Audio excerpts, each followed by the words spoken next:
കഴിഞ്ഞ കുറച്ച് ദിവസങ്ങളായിട്ട് ഒരു 3-4 ആൾക്കാർ വന്ന് ഏകദേശം ഒരു സിമിലാരിറ്റി തോന്നിക്കുന്ന 3-4 മെസ്സേജസ് എനിക്ക് റിസീവ് ആയിട്ടുണ്ടായി.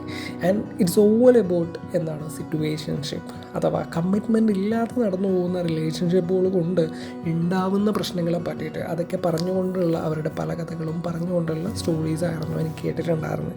ഹായ് ഹലോ എല്ലാവർക്കും നമസ്കാരമുണ്ട്. സ്റ്റോറീസ് വിത്ത് അക്ഷയിൽ കൂടുതൽ അക്ഷയ് പ്രകാശാണ്. അപ്പോൾ ഇന്ന് നമ്മൾ സംസാരിക്കാനായിട്ട് പോകുന്നത് ഈ ഒരു മോഡേൺ ലവിൽ അല്ലെങ്കിൽ മോഡേൺ ലവ് ലാൻഡ്സ്കേപ്പിൽ എന്താണ് ഈ ഒരു ജെൻസി ടേംസിനെ കുറിച്ചിട്ടാണ് നമ്മൾ ഇന്ന് സംസാരിക്കാനായിട്ട് പോകുന്നത്. അപ്പോൾ നിങ്ങൾ വിചാരിക്കേണ്ടാവും ഞാൻ മില്ലേനിയലല്ലേ അല്ലെങ്കിൽ ഞാനും ഇതിൽ പെടില്ലേ എന്നൊക്കെ. പക്ഷേ ഞാനിതിൽ പെടില്ല ഗൈസ്. നമ്മളിപ്പോഴും എന്താ പറയുക ആ ഒരു 90s ലെവലിലൊക്കെ ഇങ്ങനെ കുടുങ്ങിക്കിടക്കുകയാണ് എന്നാണ് എനിക്ക് തോന്നണേ. ഞാൻ പറയണില്ല ഞാൻ എന്താണ് ഇത് മോശമാണെന്നോ നല്ലതാണെന്നോ ഒന്നും പറയണില്ല. പക്ഷേ ഇതൊക്കെ ഓരോ ആൾക്കാരുടെയും പേഴ്സ്പെക്റ്റീവാണ്. എങ്കിലും എൻ്റെ ചിന്തകളിൽ എനിക്ക് ഫീൽ ചെയ്ത കുറച്ച് കാര്യങ്ങളായിരിക്കും ഇന്ന് ഞാൻ നിങ്ങളോട് സംസാരിക്കാനായിട്ട് പോകുന്നുണ്ടാവും. ആൻഡ് ഫസ്റ്റ് ഓഫ് ഓൾ എല്ലാത്തിലും അല്ലെങ്കിൽ ഒരു മോഡൽ ലവ് സ്കേപ്പിൽ നമ്മളെല്ലാവരും കേട്ടിട്ടുണ്ടാവും ഏറ്റവും കൂടുതൽ ചാൻസുള്ള ഒരു ടേമാണ് സിറ്റുവേഷൻഷിപ്പ്. എന്താണ് ഇതന്നെയാണ് എല്ലാത്തിലും ടോപ്പ് വെക്കുന്നതെന്നും എനിക്കറിയില്ല. ഡെയിലി ഇങ്ങനെ ഓരോ ഷിപ്പുകളൊക്കെ നാനോ ഷിപ്പ് അത് ഇതൊക്കെ എന്നിട്ട് ഞാൻ കേൾക്കുന്നുണ്ട്. അപ്പോൾ സിറ്റുവേഷൻഷിപ്പിനെ കുറിച്ചിട്ടാണ് ഞാൻ ആദ്യമായി സംസാരിക്കാനായിട്ട് പോകുന്നത്. ആസ് യു ഓൾ നോ എന്താണ് ഫ്രണ്ട്ഷിപ്പിന് മുകളിലായിട്ട് എന്നാൽ ഒരു റിലേഷൻഷിപ്പ് എന്നുള്ള ഡെഫിനേഷൻ ഇല്ലാതെ നിൽക്കുന്ന ഒരു റിലേഷനാണ് ഈ ഒരു സിറ്റുവേഷൻഷിപ്പ് എന്ന് പറയണത്. And of course there will not be any commitment from both sides.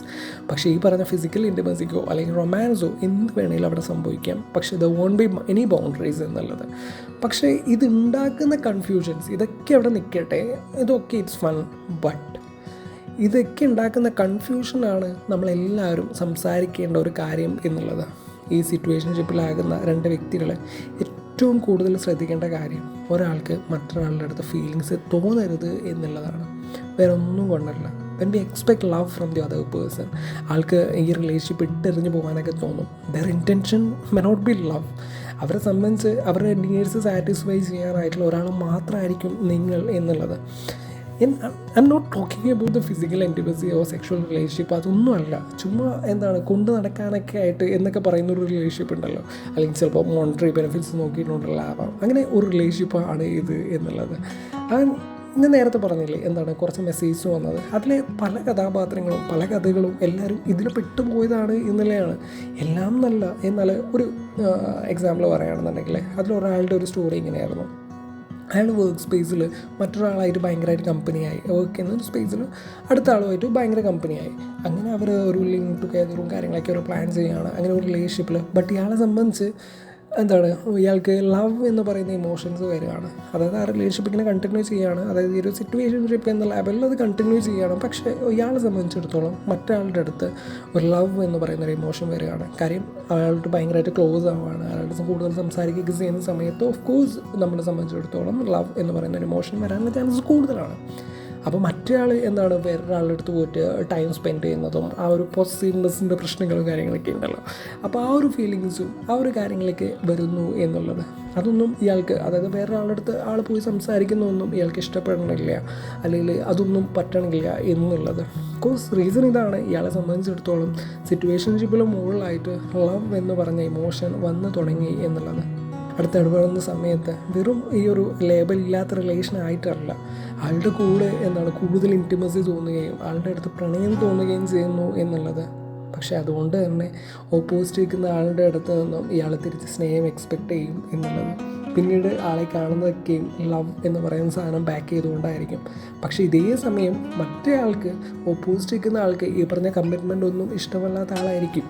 അപ്പോൾ അവർക്ക് എന്താണ് അതുകൊണ്ട് തന്നെ ഇവരെ സംബന്ധിച്ചിടത്തോളം ഒരു ഹാർട്ട് ബ്രേക്ക് അവിടെ ഉണ്ടാവുന്നു എന്നുള്ളത്. ആൻഡ് ഇതിൻ്റെ ഒരു പെർഫെക്റ്റ് എക്സാമ്പിളായിരുന്നു അന്ന് എനിക്ക് വന്ന കുറച്ച് മെസ്സേജ് എന്നുള്ളത്. ഞാൻ പറയുന്നത് ഇത്രയേ ഉള്ളൂ. നിങ്ങൾക്ക് ആളുമായിട്ട് ഒരു അറ്റാച്ച്മെൻറ്റ് ഒരിക്കലും ഫീൽ ആവില്ല. ആൻഡ് ഒരു റിലേഷൻഷിപ്പ് ലെവൽ വേണ്ട എന്ന് അത്രയും ഉറപ്പാണെങ്കിലും മാത്രം അതിലേക്ക് ഇറങ്ങി ചെല്ലുക എന്നുള്ളതാണ്. ഓറൽസ് നിങ്ങൾക്കത് ഭയങ്കര ബുദ്ധിമുട്ടായിരിക്കും. അതൊരിക്കലും നിങ്ങൾക്ക് ഹാൻഡിൽ ചെയ്യുക എന്ന് പറയുന്നത് അതൊരിക്കലും എന്താണ് എളുപ്പമായിരിക്കില്ല എന്നുള്ളതാണ് തിരിച്ചിറങ്ങി വരാനായിട്ട്. ആൻഡ് അതുമായിട്ട് കണക്ട് ചെയ്ത് പറയാൻ പറ്റുന്ന വേറൊരു ടേമാണ് അല്ലെങ്കിൽ വേറൊരു ട്രെൻഡാണ് ബ്രെഡ് ക്രംബിങ് എന്ന് പറയുന്നത്. എന്തൊക്കെ ടെർമിനോളജീസ് ആണല്ലേ. ഞാനിങ്ങനെ ഗൂഗിൾ ചെയ്യുന്ന സമയത്തെ എനിക്കിത് മനസ്സിലാവുന്ന പോലും ഇല്ല എന്നുള്ളതാണ്. എന്തൊക്കെയോ ടെർമിനോളജീസും കാര്യങ്ങളൊക്കെയാണ് ഇവർ പറഞ്ഞു തരണേ. അപ്പോൾ ബ്രെഡ് ക്രംബിങ് എന്താണെന്ന് പറയാം. ഇതെന്താണ് സംഭവം എന്ന് വെച്ച് കഴിഞ്ഞാൽ, റിലേഷൻഷിപ്പ് ആകുന്നവരെ ഭയങ്കരമായിട്ട് നല്ലപോലെ എഫേർട്ട് ഇട്ട് വിളിക്കുകയും സംസാരിക്കുകയും ഭയങ്കര ഇൻറ്റിമസിയും ക്ലോസ്നെസ് ഒക്കെ കാണിച്ചിരിക്കുക എന്നുള്ളത്. ഓർക്കുക, ഇത് മൈൻഡിൽ വെക്കുക, വിതൗട്ട് എനി സീരിയസ് ഇൻറ്റൻഷനാണ് ഇങ്ങനെ സംഭവിക്കുന്നത് എന്നുള്ളത്.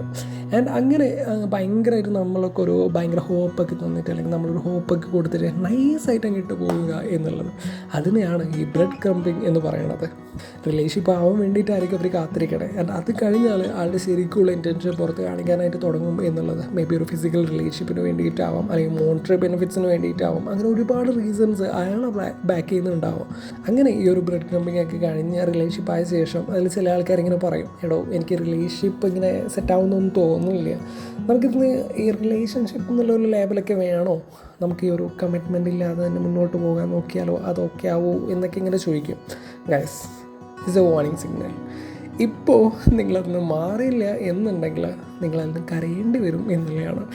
മറ്റേ ഏതോ സിനിമയിൽ മോനെ നീ കരയും എന്നൊക്കെ പറയുന്നില്ലേ, അതേ അവസ്ഥയായിരിക്കും. മോനെ നീ കരയും. ബട്ട് വൺ മോർ തിങ്, ഇതിൽ വേറൊരു കാര്യം കൂടിയുണ്ട്. ഇതിൽ ഏറ്റവും മോശമായിട്ടുള്ള സ്റ്റേറ്റ് എന്താണെന്ന് വെച്ച് കഴിഞ്ഞാൽ, ഈ സമയമാകുമ്പോഴേക്കും ഈ പറഞ്ഞ ബ്രെഡ് ക്രംബിങ് കാരണം നിങ്ങൾ അത്രയും ആൾ അറ്റാച്ച്ഡ് ആയിട്ടുണ്ടാവും എന്നുള്ളതാണ്. പിന്നീട് ആളെ എങ്ങനെ ഒഴിവാക്കും എന്നുള്ള രീതിയിൽ ആൾ പറയുന്നതിനൊക്കെ നിങ്ങൾ ഓക്കെ പറയും. ബിക്കോസ് നിങ്ങൾക്ക് അയാൾ എന്ത് പറഞ്ഞാലും നോ പറയാൻ പറ്റില്ല എന്നുള്ള സിറ്റുവേഷനിലേക്ക് അയാൾ ആ ബ്രെഡ് ക്രംബിങ് കാരണം നിങ്ങൾ എത്തിച്ചിട്ടുണ്ടാവും എന്നുള്ളത്. ആൻഡ് ദെൻ ദ സിറ്റുവേഷൻഷിപ്പ് അല്ലെങ്കിൽ ആ ഒരു നോൺ കമ്പാറ്റബിൾ റിലേഷൻഷിപ്പിലേക്ക് നിങ്ങളെത്തുന്നു എന്നുള്ളത്. ആൻഡ് ആസ് യു നോ, ഇല്ലെങ്കിലും ഞാൻ പറയുകയാണ്, ആൾ മടിക്കുന്ന സമയത്ത് നിങ്ങളെ ഉപേക്ഷിച്ച് പോകും. And you will end up crying. So yes, അതൊരു സൈക്കിളുണ്ട്. അപ്പോൾ സിറ്റുവേഷൻഷിപ്പ് കഴിഞ്ഞു, ബ്രെഡ് ക്രംബിങ് കഴിഞ്ഞു, ഇനി FWB, ഫ്രണ്ട്സ് വിത്ത് ബെനിഫിറ്റ്സ്.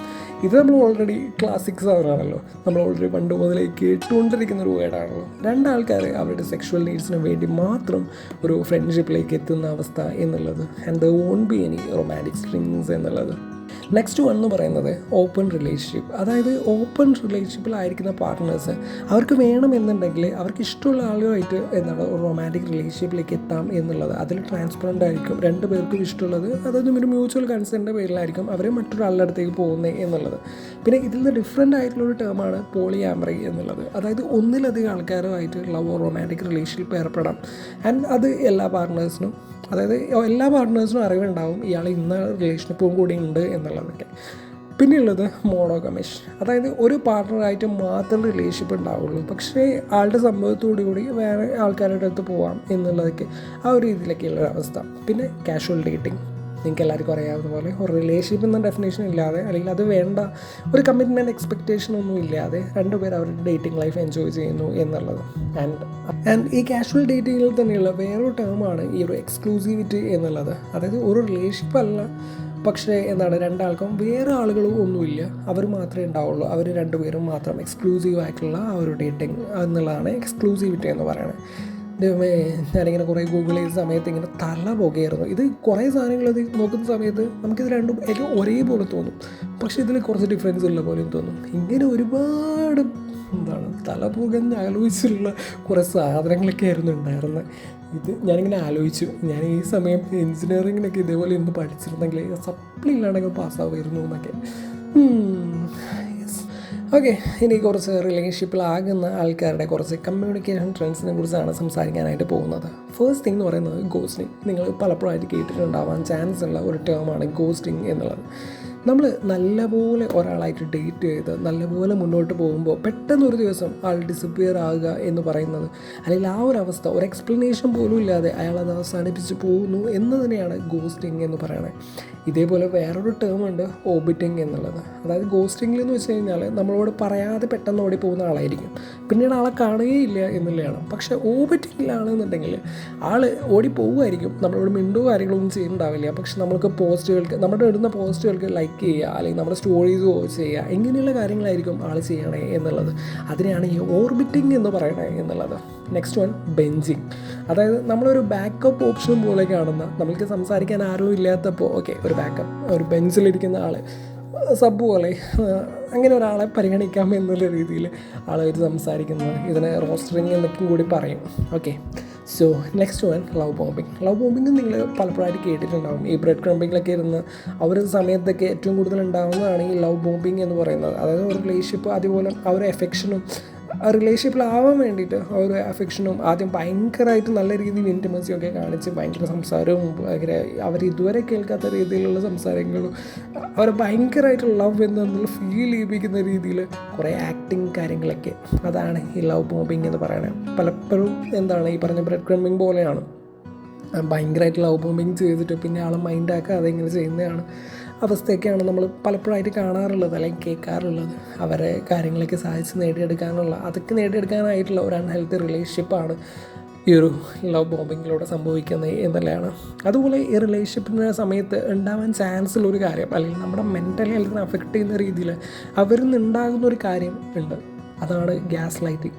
അതായത് ഒരുതരം സൈക്കോളജിക്കൽ മാനിപ്പുലേഷൻ. അതായത് നമ്മളുടെ സത്യത്തെ ചോദ്യം ചെയ്യുന്ന രീതിയിൽ അങ്ങനെയുള്ള ക്വസ്റ്റ്യൻസ്, മേ ബി അടുത്ത ആളുടെ പാഷനെ കുറിച്ച് പറഞ്ഞുകൊണ്ടായിരിക്കാം, അങ്ങനെ പല കാര്യങ്ങൾ റിയാലിറ്റിക്ക് മറച്ചു വെച്ചിട്ട് പല കാര്യങ്ങളിലും നമ്മളെ മാനിപ്പുലേറ്റ് ചെയ്യാനായിട്ട്, സൈക്കോളജിക്കലി മാനിപ്പുലേറ്റ് ചെയ്യാനായിട്ട് അത് ചെയ്യുക എന്നുള്ളത്.